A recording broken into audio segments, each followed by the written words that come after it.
காங்கிரஸ் கட்சியை சேர்ந்த ஜோதிமணி கடந்த நாடாளுமன்ற தேர்தலின் போது திமுக கூட்டணியோடு கை சின்னத்தில் போட்டியிட்டு அமோக வெற்றி பெற்றார். ஜோதிமணியின் வெற்றிக்கு அப்போதைய அமைச்சர் செந்தில் பாலாஜி கடுமையாக பாடுபட்டு ஒவ்வொரு தெருவாக சென்று பிரச்சாரம் மேற்கொண்டார். ஆனால் வெற்றிக்கு பின்பு ஜோதிமணி கூட்டணி கட்சியின் சொந்த கட்சி நிர்வாகிகள் மட்டுமன்றி பொதுமக்களிடம் கூட எதிர்ப்பையை சம்பாதித்து வைத்திருக்கிறார்.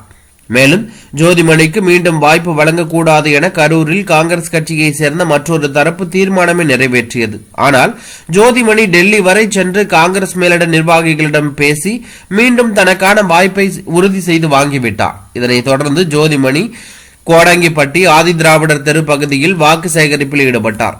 அப்போது ஆரத்தி எடுப்பதற்காக நின்று கொண்டிருந்த பெண் ஒருவர் 5 வருடங்களாக உங்களை பார்க்கவில்லை, இப்பொழுது ஓட்டு கேட்க மட்டும் வந்திருக்கிறீர்கள் என்று கேள்வி எழுப்பினார்.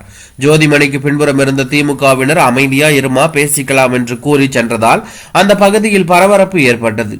எம்பி தேர்தல் வருவதற்கு முன்பாகவே பல்வேறு இடங்களில் ஜோதிமணிக்கு பொதுமக்களிடையே எதிர்ப்பு கிளம்பிய நிலையில் தற்போது கரூர் நாடாளுமன்ற தொகுதியில் போட்டியிடும் ஜோதிமணியை வாக்கு சேகரிப்பின் போது 5 வருடங்களாக உங்களை காணவில்லை என கூறியது அந்த பகுதியில் பெரும் பரபரப்பை ஏற்படுத்தியுள்ளது.